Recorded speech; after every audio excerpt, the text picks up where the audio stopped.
We're back with more Throne of Glass. I'm Avalon. Boy, I'm Ray. And it's been a hot minute for us, but not for you because we had enough of a backlog to keep posting. But Chapter 8 just went up today, and we're recording Chapter 10 right now. So the patrons will again be a few weeks ahead of schedule. And if you want to be ahead of your schedule, I suggest moseying on over to our Patreon, link in description, where for $0 a month, you will get access to our Discord server, and for $2 a month, you get access to the patron-only channels. Ooh, And the rewards only grow from there. Do you want your name in the credits of the video? How about your names in the book? Feel free to peruse our levels over on Patreon and see all the things that you can unlock while helping support a queer indie author and their work. That out of the way, it is time. We had to fucking purchase this book.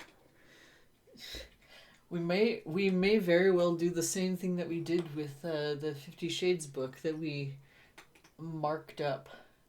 Yeah, that was fun. For those of you who remember from the old channel, it was a copy of 50 Shades Darker, if I recall, and we had to purchase it.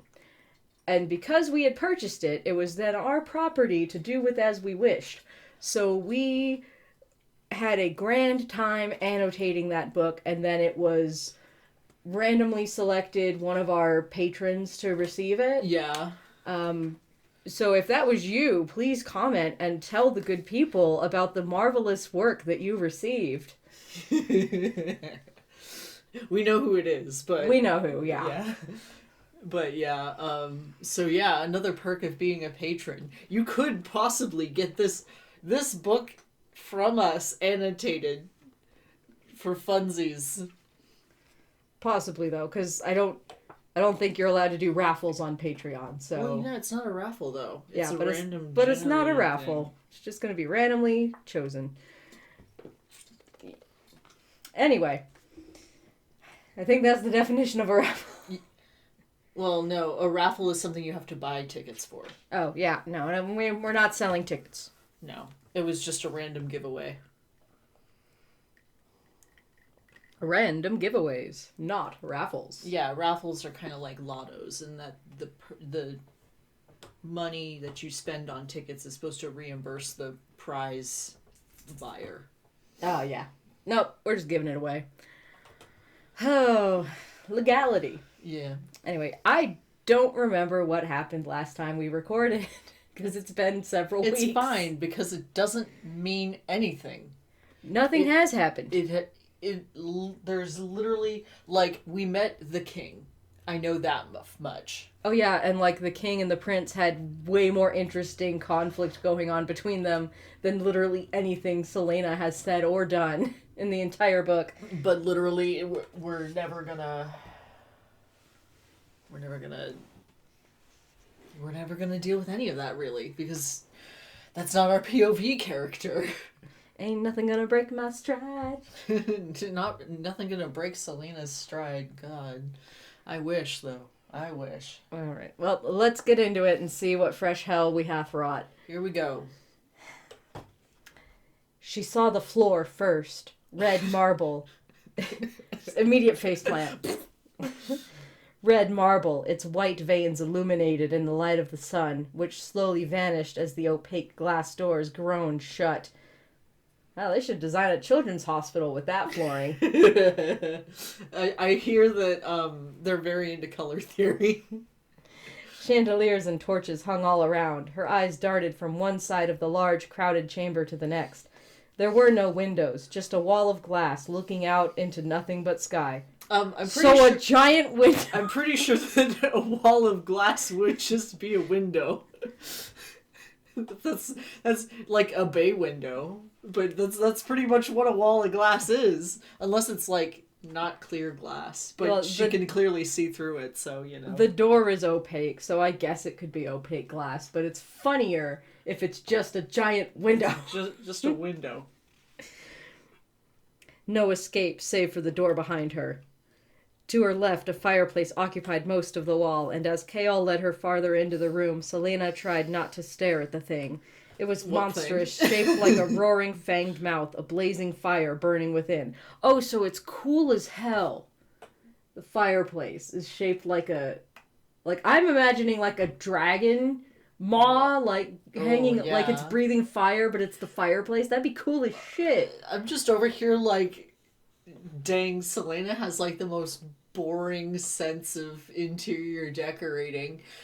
Like, okay, we like to look at rich people Zillow listings, and the best kind of rich people, comparatively, are the ones that do something interesting with it. The ones that just build a fucking castle. Because too many rich people nowadays are obsessed with, like, minimalism and crap like that. It's like, where the fuck is your money? Yeah, I'm like, listen, if I was wealthy beyond my wildest dreams, I would do some weird shit with my house. There would be hidden doorways and passages. Hidden doorways behind bookcases. A fucking like, dragon fireplace. Yeah, a dragon fireplace. Like, come on. If you have the money, get weird with it, is all I'm saying. Be eccentric. Exactly. It's the only way to live. There was something greenish about the flame, something that made her spine straighten. Oh, it's Maleficent fire. Nice. Her spine straightened. It's just chiropractic fire. You just hear a row of clicks. She had scoliosis before, but the fire cured that. Scoliosis of the soul. The captain stopped in the open space before the throne, and Selena halted with him. He didn't seem to notice their ominous surroundings, or if he did, he hid it far better. Girl, chill the fuck out. He's been in this before. He's just like, it's a fireplace. What the fuck is wrong with you? She pulled her gaze forward, taking in the crowd that filled the room. Stiffly, knowing that many eyes were upon her, Selena dropped into a low bow, her skirts whispering. That's why her skirts are so big, they're full of secrets. She found her legs weak when Kaol put a hand on her back to motion her to rise. He led her from the center of the room, where they took up a spot beside Dorian Havillard. The absence of dirt and 3 weeks' worth of hard travel had a noticeable effect on his smooth face. He wore a red and gold jacket, his black hair brushed and shining. An expression of surprise crossed his features when he beheld her in her finery, but it quickly melted into a wry grin as he looked toward his father. She might have returned it had she not been focusing so much on keeping her hands from shaking. So Little Miss, I'm a badass, but like the moment that she's even the slightest bit uncomfortable, she's stopping her hands from shaking. And it's like, totally understand that this is an extremely valid trauma response.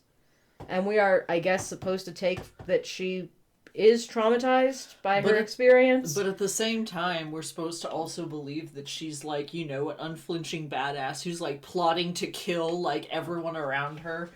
Like at all times. At all times. And I'm just like, girl, make a phone call first. And hypervigilance could also be a very valid trauma response. Yeah. But it doesn't come across as if it's being written to be that. It just comes across as we had 9 chapters of her consistently bragging about what a badass, awesome, cool assassin she is, and then the moment there's even the slightest chance of her putting her money where her mouth is, she's a trembling, scared child. Yeah. And I'm like, pick a lane.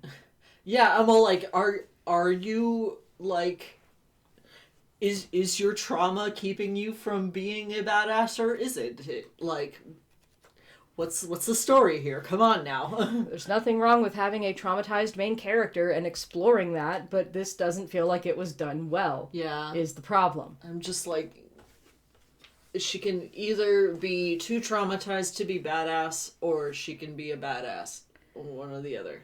Or if she is, in this moment, being too traumatized to be a badass, she should be having a very visceral reaction to, why am I reacting this way? Why am I going on? Afraid? What are we doing? There are ways to do this, is what I'm saying. Yeah. The idea is not inherently bad. Just the execution. The king spoke at last. Now that you've all finally bothered to arrive, perhaps we can begin. And I have the slightest smidgen of respect for the king as a villain, so I'm not giving him a stupid voice. It was a voice she had heard before, deep and raspy. It made her bones crack and splinter. Jesus Christ. Her bones are just disintegrating at the sound of this man's voice. It started with the fire, and now it's... Like, the fire gave her chiropractic help, and now it's just the scoliosis is coming back. She immediately starts shrimping. You know that gif of, like, the skeleton that just disintegrates? Skeleton, yeah. That's what I've been picturing. It made her feel the astonishing cold of a winter long since past. Her eyes only dared to venture as far as his chest. It was broad, not entirely with muscle, and seemed tightly restrained within a crimson and black tunic. A cape of white fur hung from his shoulders, and a sword was sheathed at his side. Atop its hilt perched a wyvern, open-mouthed and screaming. None that came before that broad blade lived to see another day. She knew that sword. Okay. Keep on going. Read it. Read it. No. Read it. I'm not. Read it. I won't. You got it. Pulls out my gun. So I deadass thought that this said nothing was its name, and I was about to be like, oh, that's a pretty cool name for a sword. But no, it's Nothung. Nothung. Nothung. Nothing. And I'm like, It literally is in the accent that you gave her. Nothing. You just gotta say it like that. Nothung was its Nothing. name. I was so accurate for that. I was so real for that. So true. So accurate. You're a visionary. Wise beyond your years. And I know that we went over the pronunciations of, like, the places before, but I don't remember literally fucking any of that, so I'm not going to use it. I'm not gonna take use for pronunciations. I'm gonna pronounce it my own way. You've all been retrieved from across Aeriel for the purpose of serving your country. It was easy enough to tell the nobility from her competitors. Old and wrinkled, each nobleman wore fine clothes and decorative swords. Beside each of them stood a man, some tall and slender, some burly, some average, all of them surrounded by at least 3 vigilant guards. Sorry, not bodyguards, just guards. So she is not the only guarded person here. Good to know. 23 men stood between her and her freedom. Most of them had enough bulk to warrant a double take, but when she scanned their faces, often scarred, pockmarked, or just plain hideous, there was no spark behind their eyes, no shining kernel of cleverness. They'd been picked for muscles, not brains. 3 of them were actually in chains. Were they that dangerous? Yeah, so we're not going to have any other, like, attractive people here, because we don't want you to feel bad for them if they die. Selena and her holy hotness. And also, they're stupid because they're ugly. Mm-hmm. Just a heads up. Because they look big and brawny, and they're not attractive, they don't have main character energy, they're also dumb. They're just goons. And I refuse... I know that the new, like, slang trending thing is that goon is for, like, jerking off or someone who jerks off a lot. No. I thought that was coom. It's now spread to goon. Oh, okay, well. And I'm just sitting here like, no. A goon is a low-level thug working under the main villain who stares up in horror and goes, "It's the freaking bat!" Like, that's... It's the freaking bat! And then Batman swoops down and, like, knocks him out with one punch. That's a goon. That's a goon. That is what goon is to me, and that is the only definition of goon I will accept. And yes, I did steal that from a Tumblr post, and no, I don't remember the OP. I'm sorry. I've plagiarized my joke. Well, I'm just over here like, I remember that post specifically, and that they linked to that video of those guys walking down the hall to that freaking Russian hip-hop. And I'm just all like, yes, that is exactly it. Because, you know, they're walking like bow-legged with swinging, blunt weapons and whatnot, and I'm just like, it's perfect. That's the image. That's what a goon is. That's him. That's the goon. A few of them met her gaze, and she stared right back, wondering if they thought she was a competitor or just a court lady. Most of the competitors' attention jumped right over her. She grit her teeth. Yeah, she grit her teeth. Gritted. Fucking casted. Fucking... The dress had been a mistake. Why had Kale not told her about the meeting yesterday? Yeah, why the fuck didn't he? A moderately handsome, black-haired young man stared at her, though, and she willed her face into neutrality while his gray eyes took her in. He was tall and lean, but not gangly, and he inclined his head toward her. She studied him for a moment longer, from the way he balanced his weight to his left to what feature he first noticed when his eyes moved on and he examined the other competitors. Oh, so we have one average attractive guy here. We have a solid 7 in the crowd. Nice. Excellent. One was a gargantuan man standing beside Duke Parrington, who seemed crafted of muscle and steel, and took pains to display it with his sleeveless armor. The man's arms looked capable of crushing a horse's skull. It wasn't that he was ugly. In fact, his tanned face was rather pleasant, but there was something nasty about his demeanor, about his obsidian eyes as they shifted and met her own. His large white teeth gleamed. All of these men are ugly and stupid, except for these specifically not ugly and stupid 2 people that we will need to pay attention to later. Yeah. It's like when in old cartoons where, like, there's one stone that's just slightly more detailed than the others, and you're like, oh, that's the one that's gonna be animated. Yeah, pretty much. These are all guys that are just painted into the background. And then these are the 2 characters that are drawn on cells. And you're like, oh, okay. These are the tributes that Katniss will deal with personally. Except Hunger Games still gave more personality and character to even the most background of background tributes that we're getting here. That's because Suzanne Collins bothered to, like, try. That's what Suzanne Collins could actually fucking write.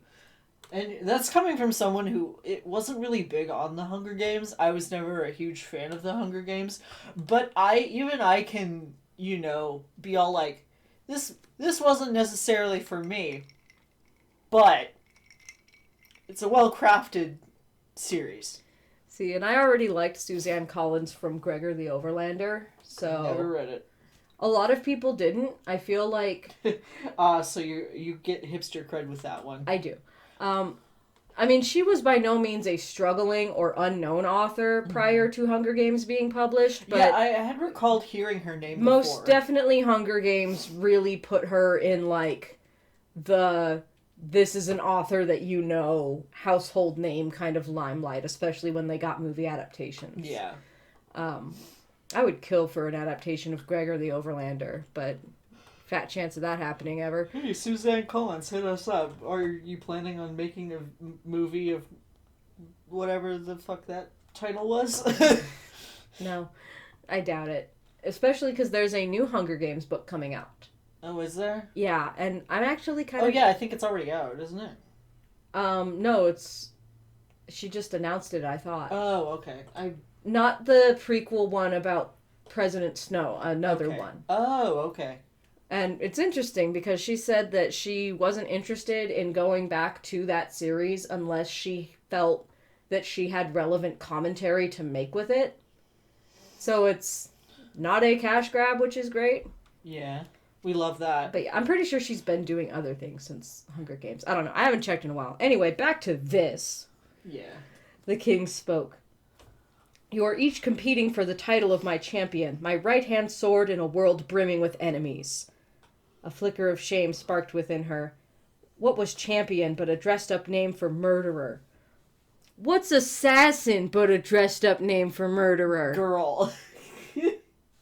You cannot moralize your way out of this. Your job is literally to kill people. Could she for money? Could she actually stomach working for him? She swallowed. She had to. She had no other choice. Yeah, you can just say, oh, it would have been made more sense for her character to be all like right hand man or whatever, more like king's pet or whatever, or something like that. That would make slightly better sense as opposed to being like more like murderer. And it's like, killing people is bad. You're an assassin, bitch. Because I'm sure that all of your clients before now had morally unquestionable reasons for wanting people dead. That's why you didn't charge them any money, right? You did that quid pro quo? Selena, you didn't charge them any money, right? You just killed people for the good of the cause, right? Like a rebel leader of some sort? Which I still don't know why you aren't just one of those. Because assassin sounds more badass. Because she's edgy. Edgy. But could you imagine, like, what a fucking power move that would be if they had gone that route and it's like, oh, yes, this rebel leader that we captured and have been keeping as a political prisoner that we are now going to make compete in these highly dangerous something tournament. And then if they win, they have to live with being the pawn of the person that they were opposing. I guess, okay, at least in that way, the choice to make her an assassin makes sense, because assumedly assassins are just neutral parties who are doing it for a paycheck. Whereas a rebel leader, there would be too much of like, oh, so she would definitely just kill the king. Because she wasn't doing this for a paycheck, she was doing this for a moral reason. So, like, there's at least some reason for her to be an assassin. But it does make her being morally offended by being basically a murderer hella funny. God. Over the next 13 weeks, you shall each dwell and compete in my home. You will train every day and be tested once a week, a test during which one of you will be eliminated. Selena did the calculations. There were 24 of them, and only 13 weeks. As if sensing her question, the king said, "These tests will not be easy, nor will your training. Some of you might die in the process. We will add additional elimination tests. Some of you may die, but that is a sacrifice I am willing to make." We will add additional elimination tests as we see fit, and if you fall behind, if you fail, if you displease me, you will be packed off to whatever dark hole you came from. Oh my god. The week Back in your hole. The week after Yulmus... fucking stab me. The 4 remaining champions will face each other in a duel to win the title. Until then, while my court is aware that some sort of contest is being held among my closest friends and advisors, he waved a huge scarred hand to encompass the room, you will keep your business private, any wrongdoing on your part, and I'll stake you to the front gates. By accident, her gaze slipped onto the king's face, and she found his dark eyes staring into hers. The king smirked. Her heart threw itself backward and clung to the bars of her ribcage. Murderer! Bitch, what are you? Girl, so are you! Pot, kettle, black, jeez. You literally went into the worst business to try and moralize against murder. He should be hanging from the gallows. He had killed many more than she, people undeserving and defenseless. Because I'm sure that you, an assassin, just went to each one of your targets and said, "I am Selena Sardothian, the assassin of Adderlin, and I am here to face you in fair combat to the death." Fair combat to the death. Didn't, like, stab him in the back or whatever, poison them, or, you know, slip in the middle of the night and slit their throat. I mean, I do believe that she failed to do anything stealthy. I do. Yeah, but, you know, assumedly she was supposed to. But I'm just like, girl. He destroyed cultures, destroyed invaluable knowledge, destroyed so much of what had once been bright and good. His people should revolt. Aeriel should revolt. The way those few rebels who had dared to do. Selena struggled to maintain his gaze. She couldn't retreat. So, yeah, once again, I'm just sitting here like, hey, maybe lead with that? Maybe be like, oh, shit, could I be complicit in genocide? Whoa. Versus just, oh, he's a murderer. I feel like we're beyond the scope of murderer here. Is that understood? The king asked, still staring at her. Her head was heavy as she nodded. She had only until Yulmus to beat them all. 1 test a week, perhaps more. No, you have until Yulmus to beat all but 3 other dudes. Because after that, they're gonna have the... Anyway. Whatever. Speak, the king bellowed to the room, and she tried not to flinch. Are you not grateful for this opportunity? Do you not wish to give me your thanks and allegiance? She bowed her head and stared at his feet. Thank you, your majesty. Oh, sorry. Thank you, your majesty. I am most appreciative, she murmured, the sound blending in with the words of the other champions. The king put a hand upon Nothing's hilt. Nothing. This should be an interesting 13 weeks. She could feel his attention still upon her face, and she ground her teeth. Oh, she ground her teeth? She didn't gritted her teeth? Prove trustworthy, become my champion, and wealth and glory will be yours eternal.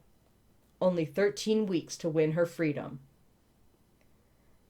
Okay, no wait, I'm going back to my shit. Mm-hmm. Because the king did not put her in the contest, the prince did. And the prince and the king clearly have some shit. Yeah. So, like, absolutely the prince would be like, hey, you, rebel leader, I finally found out where they put you away. We're gonna do some shit to hide your identity, and then you can kill the fucking king. How about that? That would take way smarter writing than I expect from this book. Well, I'm already giving a way smarter idea than what they've come up with so far, so... Yeah. Again, if I were going to write something to do with anything to do with this, words are failing me, it's late. There are way better options. Like, one Passover, and you could have been like, oh yeah, this is like alright, but, you know, what if you tried this and this instead?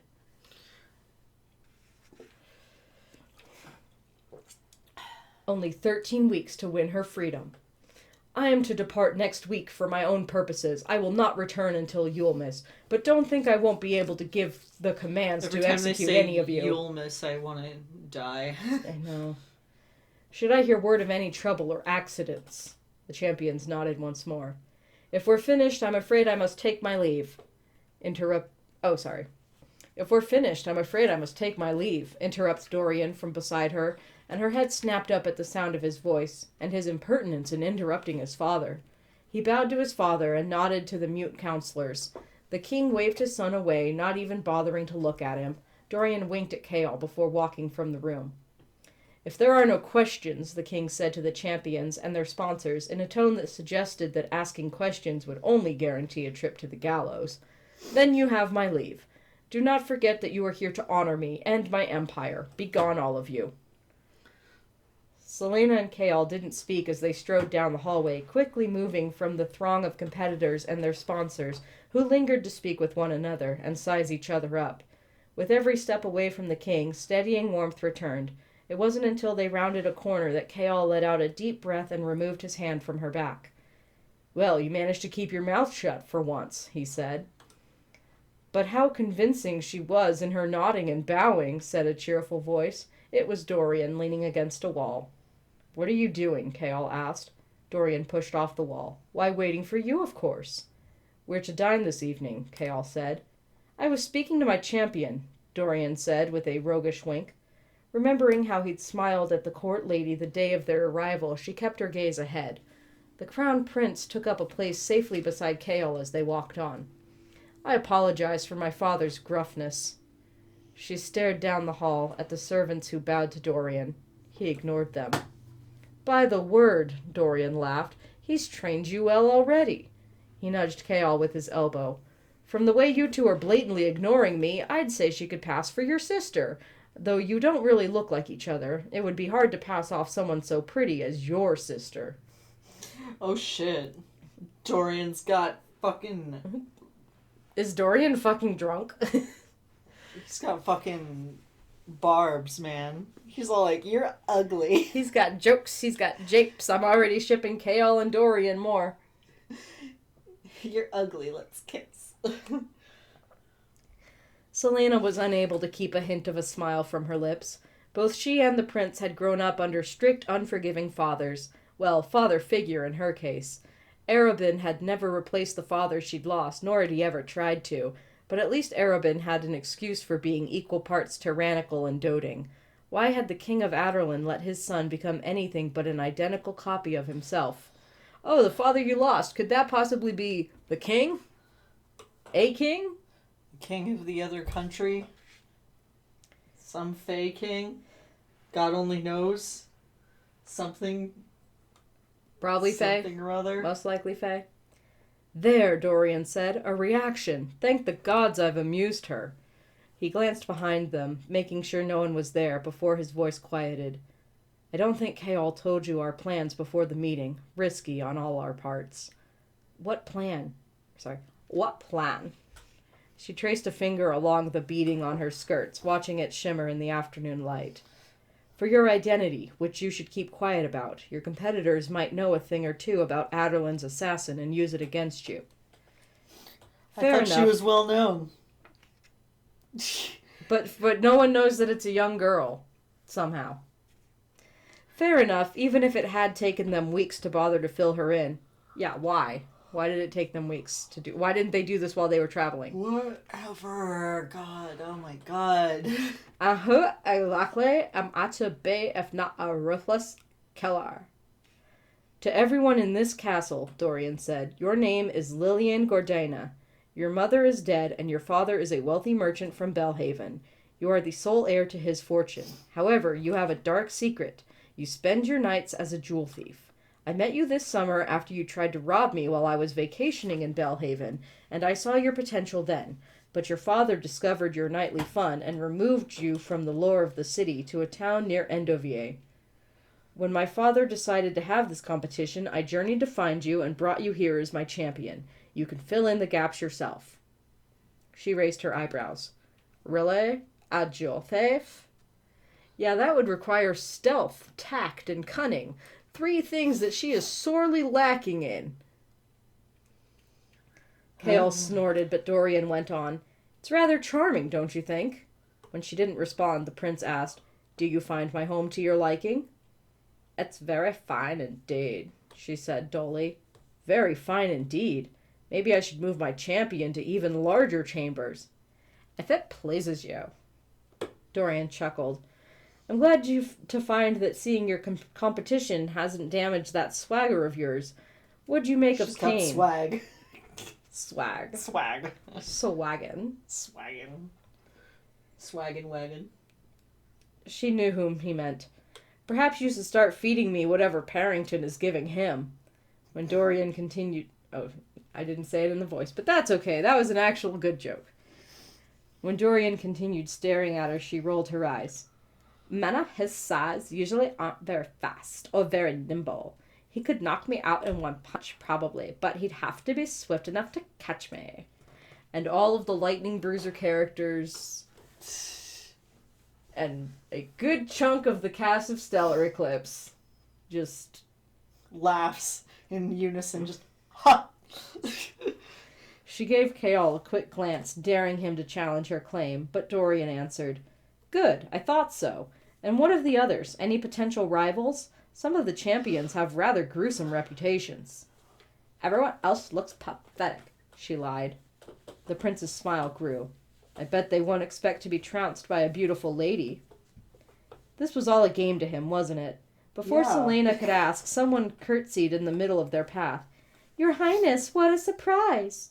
The voice was high but smooth and calculated. It was the woman from the garden. She'd changed. She now wore a gown of white and gold that, despite herself, Selena greatly admired. She was unfairly stunning.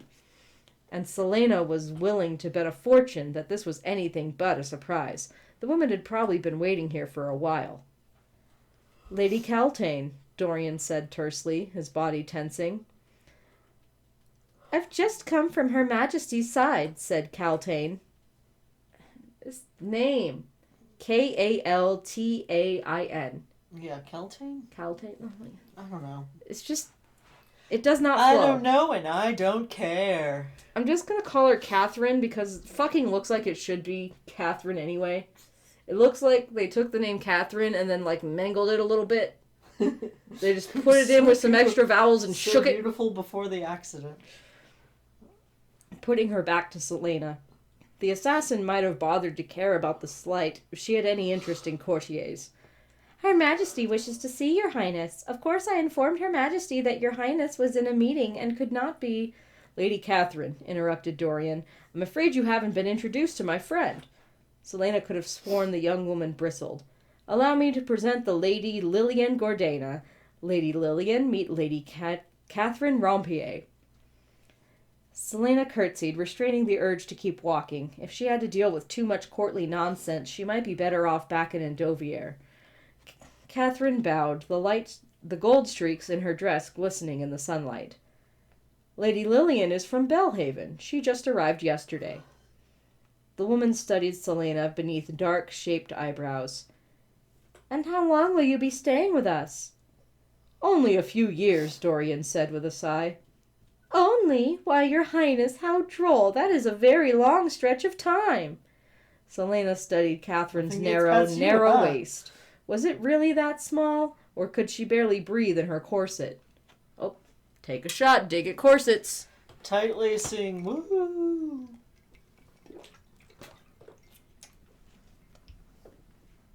Also, you don't breathe through your waist. Just to mention that. She caught a glance exchanged between the two men. Exasperation, annoyance, condescension.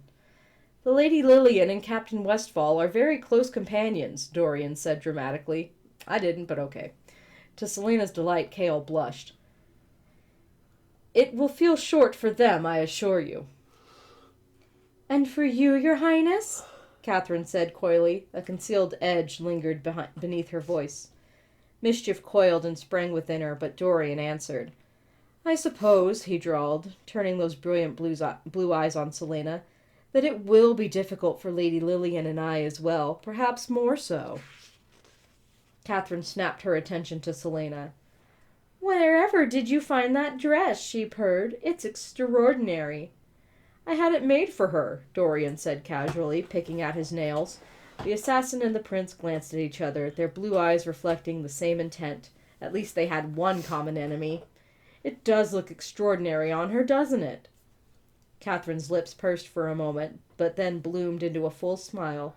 Simply stunning, though such pale green tends to wash out a woman of pallid skin. The Lady Lillian's paleness was a source of pride for her father. It makes her rather unusual. Dorian looked to Cale, who failed in his attempt to not appear incredulous. Don't you agree, Captain Westfall? Agree about what? He snapped. Okay, but that is kind of fucked up that he put, like, this super pale girl in a green, light green dress. I'm glad that this fashion disaster is being acknowledged in text. Yeah. I'm just like, dang. That's not a flattering color for super pale people. as someone who is super pale. I love that Cale is just watching this and he's like, oh my fucking god. You end up looking kind of sickly and jaundiced, like... Yeah, and she's blonde too, so really not a good combination. Yeah. Agree about what? He snapped, and I love him. He is the best character. How unusual our Lady Lillian is. Shame on you, your highness, Selena chided, concealing her wicked amusement beneath a giggle. I pale in comparison to Lady Catherine's fine features. Catherine shook her head, but looked at Dorian as she spoke. You are too kind. Dorian shifted on his feet. Well, I've dallied enough. I must attend to my mother. Well, I'm fucking done with all this. Bye, losers. He bowed to Catherine, then to Cale. Finally, he should not be bowing to any of them, but okay. Yeah, he's the crown prince. Like, you're not... Don't do that. You don't bow to people. Finally, they bow to you when you say you're leaving. Finally, he faced Selena. She watched with raised brows as he lifted her hand to his lips. His mouth was soft and smooth upon her skin, and the kiss sent a red-hot line of fire up through her arm that singed her cheeks. She fought against the urge to step back or smack him. Until our next meeting, Lady Lillian, he said with a charming smile. Is this the rice hand? She would have highly enjoyed seeing Catherine's face, but she dipped into a curtsy. We must be on our way as well, Cale said as Dorian strode off, whistling to himself, his hands in his pockets. Peace, losers. May we escort you anywhere? It was an insincere offer. No, Catherine said flatly. No, Catherine said flatly, the facade falling. I'm meeting with His Grace Duke Parrington. I do hope we'll see more of each other, Lady Lillian, she said, watching her with a keenness that would make any assassin proud. We must be friends, you and I. Of course, Selena said. I keep forgetting to do the voice. Catherine swept past them, the skirts of her dress floating in the air around her. They resumed walking, waiting until her footsteps had vanished from their ears before speaking. Enjoyed that, did you? Kaol growled. Immensely. Selena patted Kaol's arm as she took it in her own. Now you must pretend that you like me, or everything will be ruined. You and the Crown Prince share the same sense of humor, it seems. Perhaps he and I will become dear friends, and you'll be left to rot. Dorian is more inclined to associate with ladies of better breeding and beauty. She whipped her head to look at him. He smiled. How vain you are. She glared. I hate women like that. They're so desperate for the attention of men that they'd willingly betray and harm members of their own sex. Girl, So do you. Hate this girl just because she wants a man. A thing that is fairly normal for this setting, given that it would really boost her status and ensure a successful future. It's like, don't pretend that you're better. And we claim men cannot think with their brains. At least men are direct about it. Oh, she's a pick-me. Oh, got it. They say that her father is as rich as a king, Kaol said. I suppose that's part of why Parrington is so infatuated. She arrived here in a little bigger than most peasant huts. It was carried here from her home, a distance of almost 200 miles. What debauchery. I pity her servants. I pity her father. They chuckled, and he lifted the arm linked with hers a bit higher. She nodded to the guards outside her chambers as they stopped. She faced Kaol. Are you eating lunch? I'm starved. Oh my god, Michael, look. A free taco. He glanced at the guards, his smile fading. I have important work to do, like prepare a ceremony of men for the king to bring with him on his journey. Prepare a company. Where's my brain at? It's fine. Of men for the king to bring with him on his journey. She opened the door, but looked at him. The tiny freckle upon his cheek moved upward as a smile spread once more. What? She asked. Something smelled delicious inside her chambers, and her stomach grumbled. Kaol shook his head. Aderlin's assassin. He chuckled and began walking back down the hall. You should rest, he called over his shoulder. The competition actually begins tomorrow, and even if you're as fantastic as you claim to be, you're going to need every moment of sleep you can get. Though she rolled her eyes and slammed the door, Selena found herself humming throughout her meal. Like, they're really going for that love triangle thing, but I'm still just like, Dorian and Kaol, man. They got the banter. They got the jokes. The bants. They got that bodyguard and royal shit going on. Yeah. Anyway, so this was, again, just kind of a nothing chapter. We got some details about how the contest tournament thing is gonna go, but it's weird that this was such a nothing chapter because we got so much information. It was just spread out so thinly and to the point where you couldn't even taste it. Yeah, it's like here's how the competition is going to go, and here's the cover that they came up with for her to hide the fact that she is Aderlin's assassin. Yeah. They didn't talk strategy at all. They didn't say anything about trying to figure out what these tests are going to be. Because if they're saving the armed combat for the final 4 competitors, then what are the other challenges going to be? And they didn't even, brainstorm? No. Or try to get some intel on what those are going to be? Everyone else hung around to, Avalon, size each other up. Avalon, writing is hard, okay? I know. Writing is hard, and, we can just ignore all that stuff and instead replace it with bitching about other women. Yeah, I guess if a woman looks at a man, then she is a whore who deserves to be mocked. if a woman is interested... Because how dare she turn against her sex like that? If a woman is interested in a man, she actually hates other women, and it's perfectly alright to hate her. And that's not hating women. Into men. God, I hate this. This is some fucking, like, political lesbianism shit. Hating women just because they're into men. And being all like, you're betraying the sisterhood. And it's like... Or how about we could just be for the girlies? Yeah. How about we could just be, hey, good for you, lady fucked up name. Catherine. I hope you get laid. Like, yeah. Girl. Get it. Like, get that. Get your goal, man. You know what? Get that bag. Make that bag. money. Secure that position of political power. Yeah. Good for you. Because what else is she supposed to fucking do? Yeah. In this vague time period and vaguely European setting. Vaguely. What else is she supposed to do? Vaguely Victorian, vaguely European. Vaguely something or other. Vaguely this video is over. Yeah. So I hope you enjoyed it. Glad to be back. And please do check out the links in the description, especially to Patreon, especially right now because I do have a new book coming out soon. And there are tiers of rewards on Patreon where you can get your name in the acknowledgments of the book.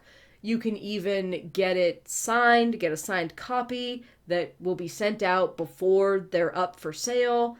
And you can also... What tier is that? That is the Rose Bush tier at $25 to get a signed copy from me. And that includes having your name in the acknowledgments. I believe that the tier with your name in the acknowledgments is the Rose Blossom tier. And that one also comes with PDFs of all of my released works. So you'll have the digital copies of all of my books, including the new one, before it is released to the public. So if you like my writing and you want the newest book, which is the Alliance Saga Book 1, Shifting Roots, and if you want that early before anyone else gets their hands on it, you can pop right over to the Patreon, and for $10, that baby and all of my other works are yours. Yeehaw. With that last bit of ad placement, we are going to go ahead and sign off. See you next week. Bye. Thank you so much for watching, and a special thank you to my patrons. If you'd like to see your name here or in the description below, please consider joining my Patreon. Your support means so much to me and allows me to continue making content. If you want to support my content in different ways, consider buying my books, donating on Ko-fi, subscribing to the channel, or even just giving this video a like and comment. Any and everything is appreciated so much. Keep growing till next time, Rose Garden!